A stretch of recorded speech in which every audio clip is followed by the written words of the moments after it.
Hello there, guys. Welcome back to Younes Talks Football. I hope all of you are doing well.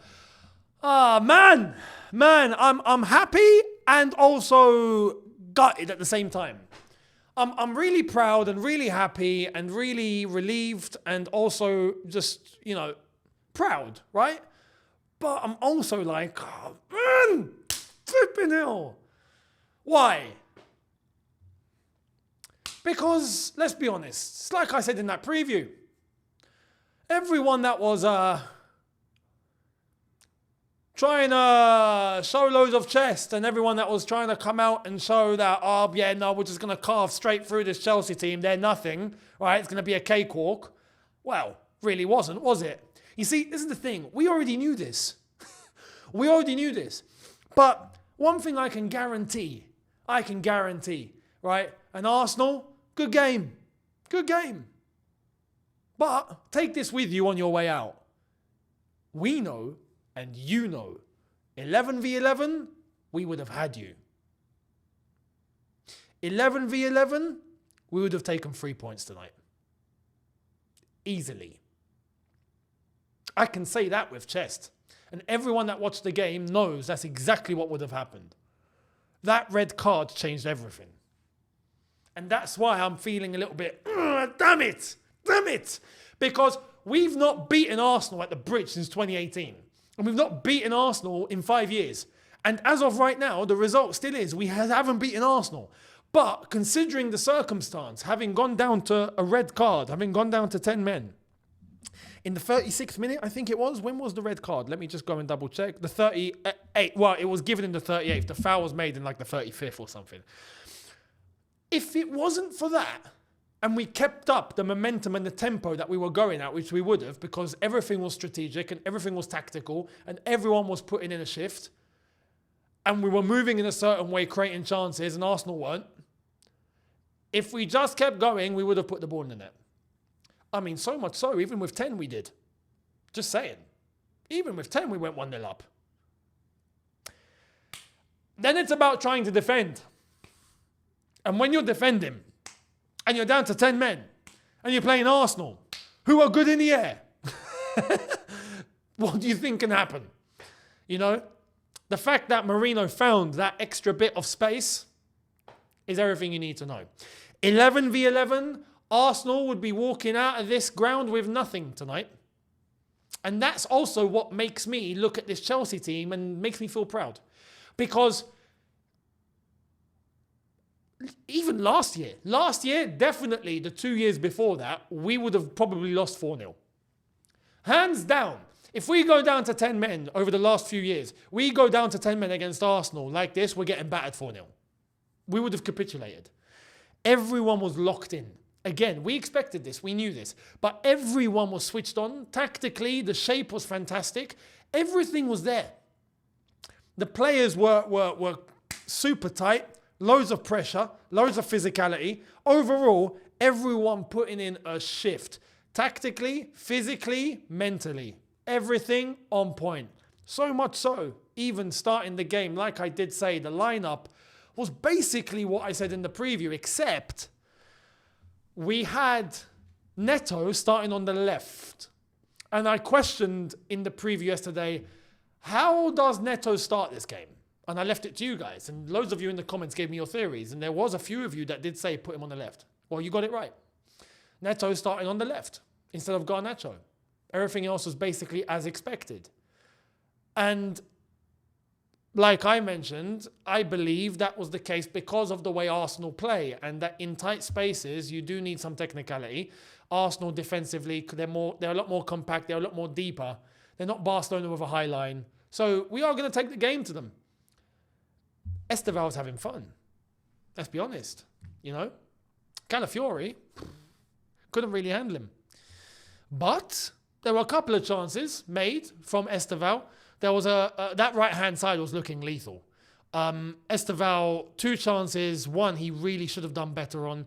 The other one, Enzo Fernandez, I think should have done better. We also had João Pedro, who had a poor game overall, if I'm being completely honest. His movement was great.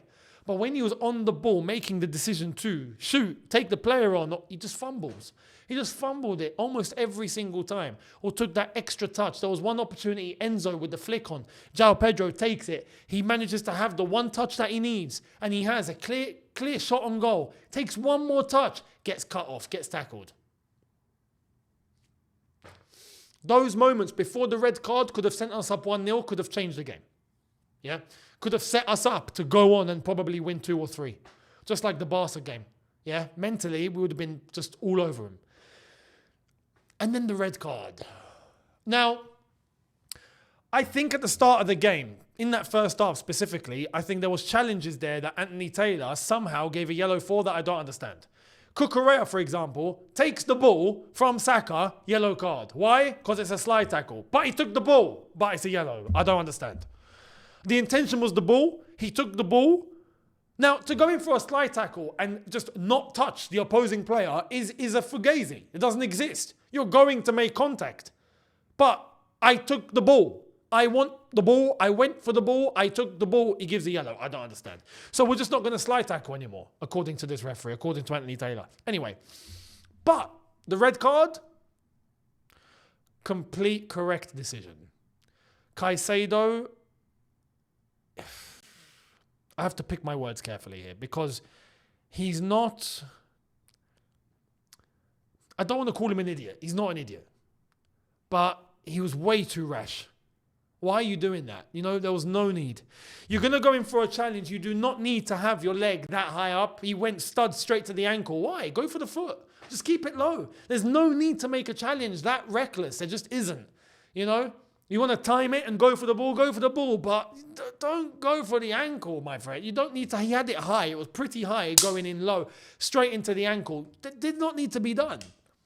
If you want to make a tackle, try and literally cut off the ball, front of the foot. He just went in and thought he would just not make it in time, and I think he just rushed.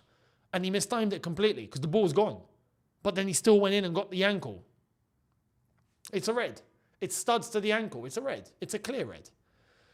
Anthony Taylor gives a yellow straight to VAR. VAR see it. Red card. Red card. It's correct. Absolutely correct. But that changed the game because up until that point, we had more chances than them.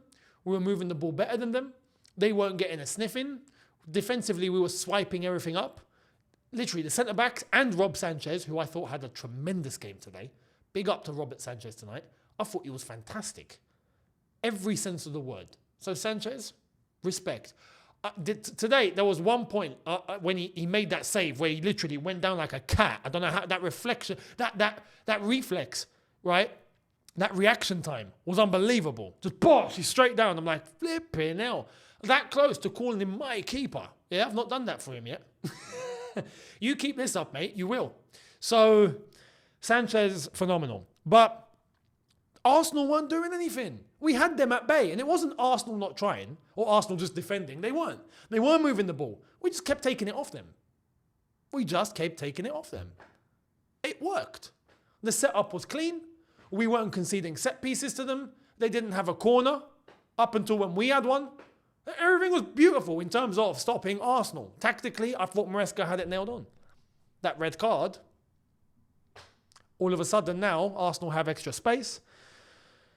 They've got momentum to move forward with. They've got more time. And I was hoping that Maresca would not make a rash decision to go and do what he normally used to do when we go down to 10 men. Thankfully, he didn't. I have to say, he didn't. He took off Esteval, which I thought was mad, but he brought on Garnacho, right? When you look at the way that the half went, shifting the focus over to their right-hand side, it worked.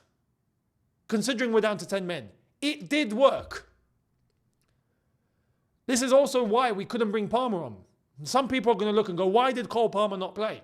I would have loved Cole Palmer to be on the pitch, but I don't know who I would have taken off. He made the subs to bring on Garnacho and bring on Delap, right? He took off Esteval, later on took off João Pedro, which was the correct decision. With Reece James in midfield alongside Enzo and Caicedo not on the pitch any longer, and you have Garnacho and Delap, and your only options to take off for Cole Palmer is Neto or Gusto, and even then you're taking Reece away from the midfield, so Enzo's by himself. The shape, even with 10 men, was working. Maresca didn't do what he's done in past games where we've gone down to 10 men and he goes ultra defensive and we're just trying to kick the ball away and then we concede 2 or 3. No, he actually let the team go out and still keep the same momentum and go and actually have a go, push it to Arsenal, still take it to them, even with 10 men. And we did. And we scored. We scored, and guess how? From a corner. Unbelievable how that works, isn't it? Beautiful ball in. Reece James, Chalobah, Dink, bottom corner. 1-0. Arsenal getting a taste of their own medicine. It's funny, isn't it? Like I said, how that works. Beautiful. I love this game. Down to 10 men, we're 1-0 up against Arsenal. Mad. And even then, it wasn't a case of just defend. It was keep the same shape. Let's keep this momentum up. So for that, I praise Maresca, the fact that he didn't bottle it. And why I understand, yes, because of that shape, it's hard not just Palmer, it's hard to make any sub at that point. Because Gusto, justified, had to stay on. Neto, definitely had to stay on. When you're down to 10 men, he can do the job of 2 players off the ball. So you need someone like that to apply the pressure. If not, you're going to leave that extra space for the opposition. They are going to find it and they're going to use it. So then you're under more pressure. So Neto had to stay on. Even at the end, he was tired. You could see he was finished. But he had to stay on. Palmer isn't going to be doing all that dirty work whilst you're down to 10 men. And he's going to be defending and properly getting stuck in whilst he's just come back from an injury as well. And a broken toe at that. No, it's just not happening. As much as I would have loved him. 11v11, Palmer comes on instantly. No debate. Because there's enough cover in midfield. You could have even contemplated bringing Santos on. But even then, who's coming off? Who's coming off? So I get why Maresca did what he did. I only question bringing Estevao for Garnacho. Like I say, even to an extent, that did work, to be honest, in terms of the way that we did move the ball. And I think Garnacho's, even off the ball, he does get stuck in. There's loads of energy. He puts himself into challenges and he does have that side to him, which when you're with 10 men, you need that. So again, I understand. It's not like past games, we go down to 10 and Maresca's blown my mind. And I'm going, what the hell are you doing? Today, I get it. And we saw the game out. We saw the game out. Overall, I have to say, Delap, for the majority, I'm like, mate, there's one issue with Delap. To the end, he started switching on. I'm like, why are you not like that for the entirety? Delap needs to be more aggressive with his press. And Delap needs to be able to try and close down spaces quicker. Literally, we've got Arsenal players moving with the ball, whether it's Declan Rice, who went all the way back into the defence, or whether it's one of their defenders off the flanks, cutting inside. Delap isn't too far away, and he's just seeing the player go straight into the space that's going to create a threat for Arsenal. And now you're just giving the responsibility over to the team that are looking to defend and everyone's in their shape. And now that might get disrupted because you've not applied yourself when you are the extra man in that situation. Towards the end, he was doing it. But for the majority, since he'd come on, he was very slow, very like, I'm just going to jog over and try and just, the player's moving. Instead of sprinting towards him or trying to apply some pressure, I'm just going to jog. No, you have to. We're down to 10 men. If it's 11 men, I can understand. With 10, everyone needs to put in an extra shift. You have to compensate for the loss of one man. If not, the opposition's going to find the space. So especially as a striker, whilst everyone is compact and everyone is trying to keep their shape, you as a striker have extra responsibility to try and cut things off from the top. You are helping your team by trying to cut things off from the top. And even if he gets past you, but you've put him under pressure, you've made him think, you've made him have to react quicker. And from that, a mistake can come. A counter-attack can come. Who knows? It's important. Delap wasn't doing that. That was my only gripe with him. He ended up taking a shot later on, which was all right, to work the keeper. But apart from that, he started switching on towards the end. But this is the thing. Even with 10 men, throughout that second half, yes, there was the goal. With one thing I don't get, and I need to go back and watch this. Fofana is with Merino. Gusto is with Madueke. Gusto stays with Madueke. Fofana drifts off Marino and tries to instruct someone to go to Marino when there's no one there. He's literally talking to nobody. But again, Chalobah I think was committed forward, so he wasn't there. I don't know if Fofana thought Chalobah was next to him, he wasn't. There needs to be better awareness and communication there. You can't just let your player go in the box and then 2 seconds later the ball comes in and he's by himself. Gusto's already got Madueke to think about. Then he had 2 to deal with. That's the only reason why we conceded. That's it. Apart from that, Sanchez made 2 really good saves. That's it. We were not bombarded. Realistically, with 10 men, Arsenal should have absolutely carved us open and put threat after threat after threat, chance after chance after chance, shot after shot after shot. They didn't. They just weren't about that life, and we stopped them. And even with 10 men, we had their number. So this is why, right now, I look at this game and I think, I'm proud, 1-1, down to 10 men from the 36th minute. Cool. We, against Arsenal, the best team in the league, hands down. But 11v11, we would have won this game. Facts. We would have won this game. And that would have been sweet. But like I said, seasons past, we would have capitulated in this scenario. We didn't. So I have to give a lot of credit for that. We're currently 6 points behind Arsenal because of this. Some shout-outs that I want to give out to the team I think are deserved. To be honest, I think many players deserve shout-outs here. I think overall, it's like I said, Sanchez was fantastic. Gusto, I thought, was fantastic as well. Same goes for Reece James. Reece James was an absolute monster, especially without Caicedo. He had to fulfill all of that dirty work, and boy, did he. Boy, did he. Brilliant leadership from him today. Chalobah with the goal, very happy. For Trev, he had a fantastic game today, slightly better than Fofana, but Fofana was actually decent today as well. Very good performance from him. Cucurella is just Cucurella. You could say not his best game overall, but a good game. Neto worked his socks off, without question. Worked his absolute socks off, and was instrumental, especially after 10 men. He was key. So there was that. Esteval, I thought, was very bright. We were literally bombarding that right-hand side up until when he come off at half-time pretty much, because he had to. I wonder what it would have been like if he'd stayed on. I wonder. Enzo Fernandez, very dynamic, yeah, especially in that forward role. Very dynamic. There was a couple of moments from Enzo today where I needed him to release the ball earlier, and he didn't, which is unlike him. He normally finds the opportunity to send the ball in between, like a through ball, or he spots someone that's free, gets there. He was a little bit delayed in a couple of his decisions there. But apart from that, solid game from him. João Pedro I thought was poor overall. Poor. That's the only one that I'm looking at and going, And the same goes for Delap after he came on. Even though Delap fit the bill better in that scenario because we were 1-0 up, you can just have a lump up there and you can defend a bit more. Makes sense. But, yeah. And then we had, Garnacho come on after that as well for Esteval. I thought Garnacho was decent overall in terms of the job that he had to do, which was more physical than technical. He put in a shift, so fair play to him. But yeah, overall, we are still in second? Let me check. Are we second? Or are we joint? No, we're third. Man City 1 point ahead.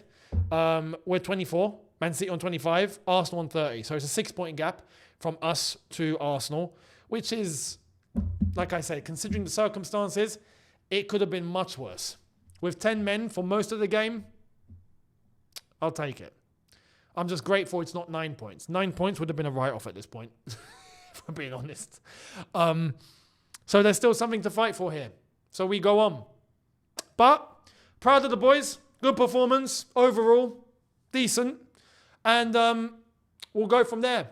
Arsenal, overall, like I've mentioned, I don't understand Arsenal not really trying to take the game to us. They were happy to just try and wait for our mistake, which is kind of what we anticipated. But at the same time, why do they do that? I feel like Arsenal have everything in their locker to just kill teams. But they don't do it. But they've been efficient up until now. The results, I agree. They're top of the league, right? So fair enough. But I just don't get why in a scenario like today where your opponents are down to 10, you actually don't go for the kill. They didn't go for the kill. They just wanted to defend and they wanted to stay reserved. And I get that we also stopped them. Tactically, the shape was beautiful. So they couldn't really find a way in. But I also think that they're happy to just be patient instead of go, oh my God, like we're not finding a way in, guys. What's going on? They're happy to just go, no, you know what? Okay, we'll give it another 10 minutes. You know, like that's my thing with Arsenal. I don't get it. But anyway, that's them. But we've done a very good job to hold them off at bay. So credit to us. And we'll see what happens from now onwards. Let me know your thoughts overall. Good result considering what went down. Let me know down in the comments. Much appreciated. Subscribe, notification bell on. And I'll catch all of you tomorrow. Have a good one, people. Also, before I go, for those of you that are still here, which is I'm sure most of you, make sure you get into the description. If you do want to go and get your Chelsea merch, make sure you go over there. There is a discount, if I'm not mistaken. Actually, you know what? You guys have stayed till the end. Let me give you the discount because I've forgotten this for today. But if I get this up for you, right? So there is for today, which is the 30th. The discount code is Weekend Blue. Yeah. Head to the description, Chelsea Megastore link, hit that, go at checkout, Weekend Blue, and on selected items, you will find a discount. Have a good one. And go and check out my merch as well, link in the description too. Subscribe to Shootout too. We've got the Premier League Roundup coming out tomorrow. And we've also got Premier League predictions for the midweek games. We're playing Leeds on Wednesday or Thursday? Wednesday. We've got that coming out on Tuesday. So make sure you guys are there too. Subscribe here and there. And I'll catch all of you tomorrow. Have a good one, people. Look after yourselves. Take care and peace.